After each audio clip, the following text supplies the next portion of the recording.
Guys, I just realized, with the possible end of Make Your Mark, this could be the last chapter and the last time we ever see the 3D version of G5. I can't believe it could finally be over, and only after a couple years. Wait a minute. I also just realized, if it's truly over, then this will be the last time I ever have to review the flagship show. That means I can finally be free from this colossal failure of a show! I'm free! I'm free! I'm free!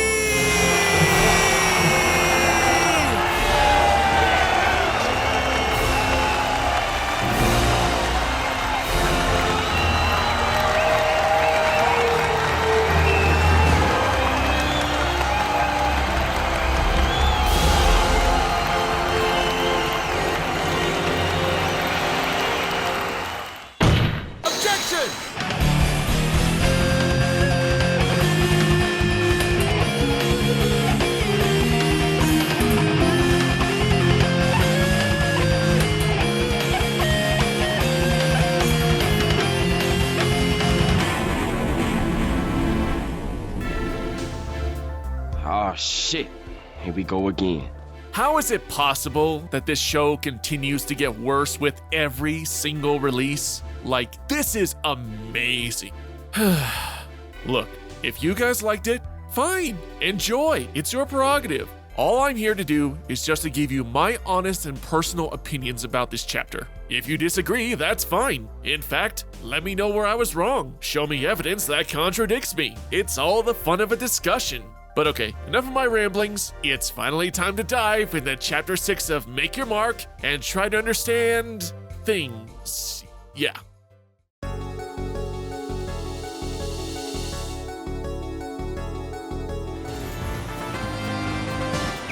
This is Peppy. All systems go. Let's rock and roll. We're entering Canaria City now. Everybody stay alert. Do a barrel roll. You did it!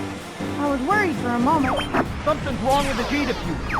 Use the brakes. Okay, so the first thing I want to talk about are the dragons. These designs are atrocious. You couldn't spend another month or week creating a model that looks good? It looks like they literally just took the pony base, stretched it out, scaled up, added scale textures, and tails and horns. Plus, with the exception of Spike, they are literally the exact same design, just palette swapped. Even ponies in G5 have some variety in their design. Remember in Gauntlet of Fire when we had a wide variety of designs and colors for all the dragons, making them unique and stand out from one another? Yeah, that was great. But okay, cosmetics aside, the main problem with the dragons is that they are all completely one-note forgettable personalities. I had to constantly recheck my notes when rewatching the series to know the names of all the dragons. Again, not that it matters since they are all forgettable. Hell, Leaf, the green dragon, is completely gone by the end of the first episode and is never seen or heard from again. Oh, and remember this? So all dragons have different kinds of magic? That's right! Watch this, dude!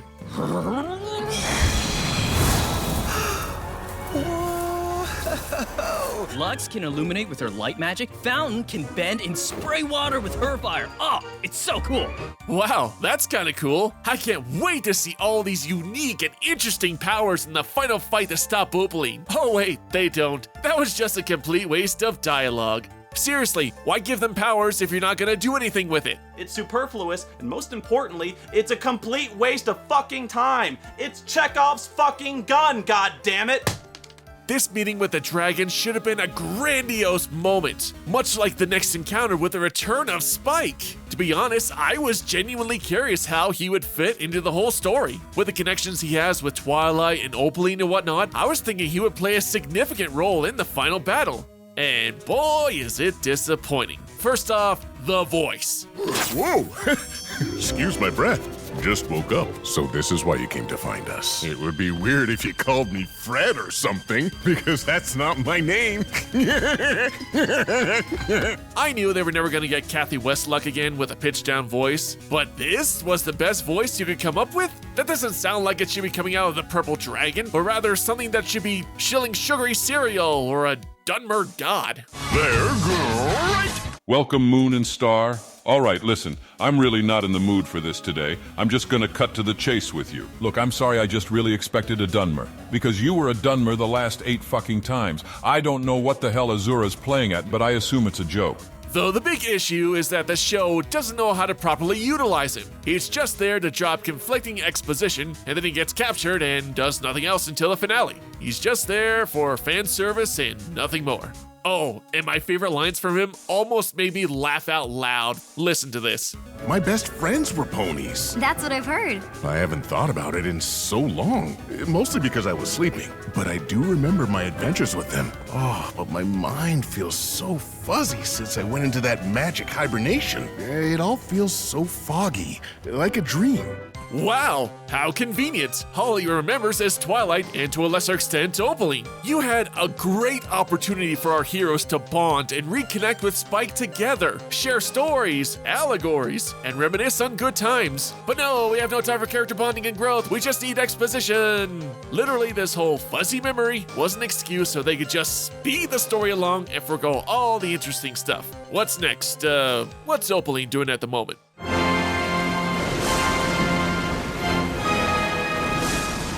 Gentlemen, chop off my head with such velocity that my blood will rocket through my neck and propel my lifeless body all the way to Phoenix! Wow. What's in Phoenix? Why, it's your mama, Steve! Get the axe! So yeah, apparently she captured these dragons, Lava and Jade, off screen. In fact, she does a lot of stuff off screen. Speaking of which, Opaline's been pretty busy capturing all these cutie marks. Would have been cool to see all that on screen, but no. We saw her take her sweet time capturing one single cutie mark during Nightmare on Main Street, and the next time we see her, she's suddenly got a plethora of marks littering the tree. You can't just fast forward events like this. Imagine. Well, that's it for today, guys. Until next time, MC. And then this happens. I'm a villain. I'm a villain. Darling, I'm a villain. Evil, evil, evil. And that's so not This is just wrong. Not because it's a cliched, unoriginal villain song, but this is the nail in the coffin for any possible empathy or character growth for her. Alright, she never had a deep motivation, but at least she had something. Remember that whole thing where she got snubbed by Luna and Celestia and Skyros? She wanted to prove herself that she belonged in the upper echelon. Yeah, contextually, she had malevolent intentions, but it was a goal she set for herself. Maybe at some point during this finale, we could have had her doubt what she's doing, had her reformed, and use her power for good and help others to strive? Maybe? But nope. This song just cements that she's just a villain who is evil for the sake of evil and wants power for the sake of power. What, you didn't want to throw in the once all the money in Equestria trope? Terrible, awful villain. Remember G4 villains such as Discord or Nightmare Moon, Chrysalis, Tempest Shadow, just to name a few? All of these characters were memorable with interesting and unique personalities, but they all had their individual goal, not just dumbed down to take over the world. Nightmare Moon wanted appreciation for the night sky. Tempest Shadow wanted to have her deformity repaired and become normal. You know, 3-dimensional villains. Alright, so before I move on, I want to go back to Spike's exposition scene, because that deserves its own segment. Our friendship had created such powerful magic that Opaline had to resort to dark ways to overthrow Equestria. She even attacked the dragons to transform into a fire alicorn. Objection! She was already a fire alicorn years ago. You know, that scene you guys established all the way back in Chapter 4? Take that! I had something much better. I was an alicorn of fire, of power, of strength. Gotta love it when the writers don't even know their own story. The crystals were created to hide the magic of Equestria in them. All of pony magic and all of dragon magic inside the Dragonstone. Twilight sent us here to protect us and put a spell around Equestria to hide it from Opaline. So, okay, this somewhat matches up with the Unity Crystal origins Sunny told all the way back in the traditional Unicorn Sleepover, but it just got so much stupider. Alright, so the Unity Crystals and Dragonstone were created to hide the magic in Equestria and Dragonlands, and were meant to be kept hidden away from Opaline. Fine. Yet these original caretakers of the Unity Crystals apparently just let them go by the wayside, as they just ended up in the hooves of random ponies and not locked away in a safe place. And what do the dragons do to keep their stone safe? Well, obviously, they would store such a precious artifact in a deep, well-defended place with numerous protective wards and guardians to protect it, right? You stupid. Or just put it out in the open on top of a crystalline mountain and hope no pony steals it. Oh wait. By the way, how did Opaline get to the Dragonlands? And how did she know exactly where the Dragonstone was? Remember, our heroes had to fly here on the Mirror Stream after finding the map to the Isle of Scaly. And yet she was somehow able to make the trip there and back twice without the ability to use unlimited magic in flight. I mean, really, how could any pony make such a journey across the ocean? Sea turtles, mate. Sure, why not? One last thing about this whole backstory. Let's talk about this protective spell that Twilight created along with the Unity Crystals. So, she takes all the magic in Equestria and imbues it into 3 crystals, and all the dragon magic into the Dragonstone in order to prevent Opaline from stealing the magic directly. With you so far. Then Twilight creates a protective spell that completely surrounds Equestria to hide the crystals and stone from Opaline. Okay, but in modern Equestria, Unity magic requires harmony amongst every pony, yet the 3 races went their separate ways, which led to the loss of magic. But when the crystals were reunited, that brought magic back to Equestria, yet the crystals' reunion weakened the spell that Twilight created. And why would Twilight create something that could damage her own spell? Basically saying that xenophobia was the better solution between the 3 races to keep the bad guys away, and things would have been better if Sunny had never brought back the crystals in the first place, and...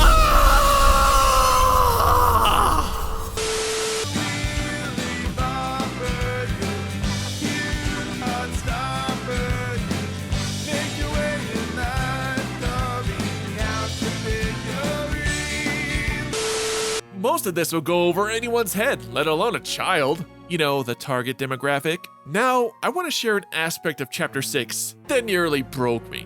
Where have you ponies been? Who would do something like this? Her name is Opaline, and she's... Oh, Opaline! Who else did you think would do this? Mick snips a lot. He's just so pinchy. This is getting stupid! I nearly turned off the show, and no, it wasn't the horrible long-winded joke, although that doesn't help. No, I'm referring to the fact that our heroes haven't warned a single pony about Opaline. And I've been saying it ever since the end of Chapter 4. Our gang has known about Opaline for, to be fair, at least a couple weeks. And did they feel compelled to warn any pony about this threat? No, of course not. It's too fucking late now! Oh, and they haven't even come up with a plan during that time. Do you have a plan? A plan? Of course. Absolutely. Okay, who has a plan? Well, we're boned. I'm not saying you need to plan a full frontal assault, but something in case Opaline finds her way somehow into the major cities. And now our heroes have to perform some half-ass offensive to save the day. But yeah, I'm not joking. I almost stopped watching the show after this reveal. Wow, that was bad. Also, what was Spike's plan when going to Opaline's? Just do a smash and grab? A bunch of large fire-breathing dragons could do the trick. But you know the problem with attacking an enemy that can easily charm dragons, and Spike and his allies are dragons, and they're going directly to confront said dragon charmer? Well, that plan is... You'd be surprised how long I can keep some dragon in here. pretty dumb. Something else I really didn't touch on during my Chapter 5 review were the Together trees. Ever since Elderflower told us about the connected roots, I haven't been able to stop thinking about this picture. It's from the library back home in Zephyr Heights.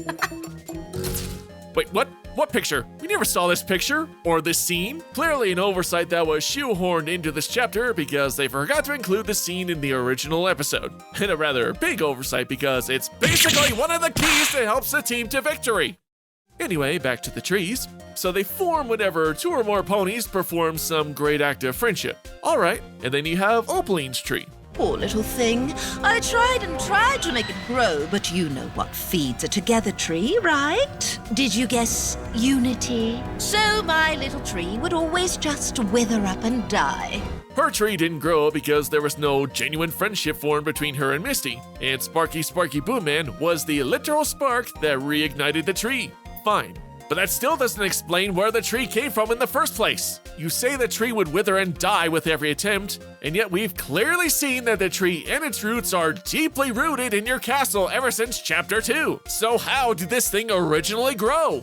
Once again, no answers. Also, why would all the positively created trees connect with a negative one? Can they not discern obvious malevolence and just see it as another tree? Or is it just stupid? You make the call. And once I have those, nothing will stop me from total domination.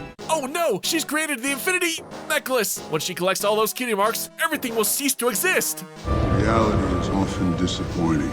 Hey, that pretty much sums up this chapter, and all of G5. Thus, we arrive to the various conflicts with Opaline all across Equestria. The pain, and yet strangely arousing. All are underwhelming, slow, not well choreographed, and proves how ineffective the Fire Alicorn is. Wait, cannon! Citizen Snip! And she defeats every single one of our heroes the same way. Hog ties them with magic, and then steals their mark. Rinse and repeat as her cackles travel across the land. Some creatures, foes of the Gozerian, goes of the Destructor, Volga Sildroha, the Traveler, has come. Also, great friend and Sunny in just watching Misty attempt to steal the necklace. Misty? Stop, don't come back. And I might as well talk about this now. At this point, the characters are just going through the motions. Pip is her usual social media self. Zip is the only one who's actually doing stuff. Izzy is her odd self. Hitch, they did set up the whole subplot where Sparky Boom Man may leave to live with his own kind, which may have had some potential, but it really doesn't lead to any new major developments for either by the end. Sunny, for the first time in a long time, is finally exhibiting some level of leadership. And I say some because she makes one generic 30-second speech that calls the dragons to action and a belated speech to Opaline. Otherwise, she's just the blind optimist that is just needed to move the plot along. Misty, she's the only one who has any emotional connection against the villain. Though she doesn't succeed in her confrontation, she does actually confront her longtime tormentor, which was a decent encounter. To Bridalwood! Get away from my tree. Get away from her, you bitch! It's so sad. You've got all the power in Equestria, and you still haven't ever felt true friendship. Ha! I have friends! You have to force others to pretend to be your friends. Like me. That's control.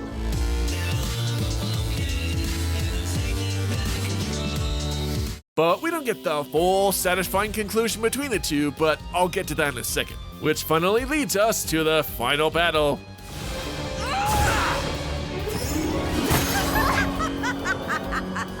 Oh look, Sunny is instantly captured, how shocking. If Misty didn't get through to her, why did you think diplomacy would have worked this time? But here's the real problem with this whole battle. Opaline, even without Sunny's cutie mark, essentially possesses all the power in Equestria at this point. Yet she still uses the exact same magical blast when they first fought, and the same method of capture she uses on every pony else. And Sunny just dodges the blast the same way as last time. This is where the escalation of magic is supposed to happen. Increase her blast radius, have her use new unique spells like duplication, blindness, teleportation, telekinesis to throw her around, I don't know, something that actually shows her power growth. But no, the actual battle is as dull, uninspired, and repetitive as the first time.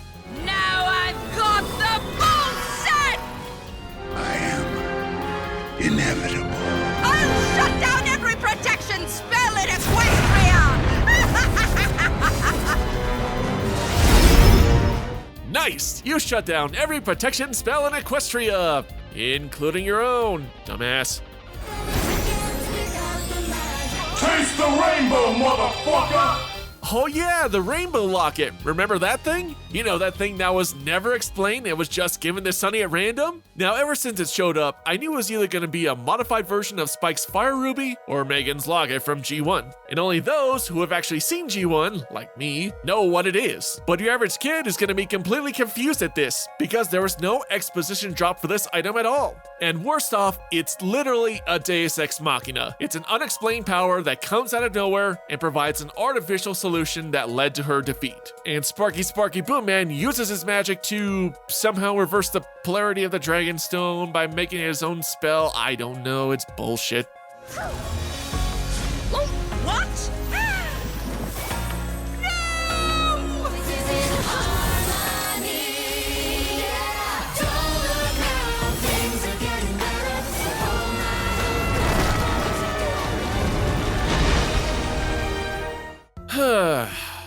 So, it wasn't Spike, who has previous conflicts with Opaline, that could have defeated her, nor was it Sunny, the only other Alicorn, which would have shown Alicorns are not the end-all be-all, nor was it Misty, that has the emotional trauma from years of dealing with Opaline, and could have finally truly overcome her oppressor directly by defeating her. Nope, it was Sparky Boom Man who saved the day. I hate everything. And thus this leads us to the final part of Chapter 6 with Secrets of Starlight. Not shockingly, I did not like this one, and I really don't have much to say about it. I like the city's crystalline designs, and I like the atmosphere with the constant flares, the crystallized snow, and the Aurora Borealis. Aurora Borealis! At this time of year, at this time of day, in this part of the country, localized entirely within your kitchen. Yes. That's it? No. And I also like that for once, Sunny is actually using her brain and is suspicious of the whole situation with the town along with Zip, as normally she would just tell the Pegasus to cool her jets, being overly investigative. Plus, it has the only decent song in this chapter.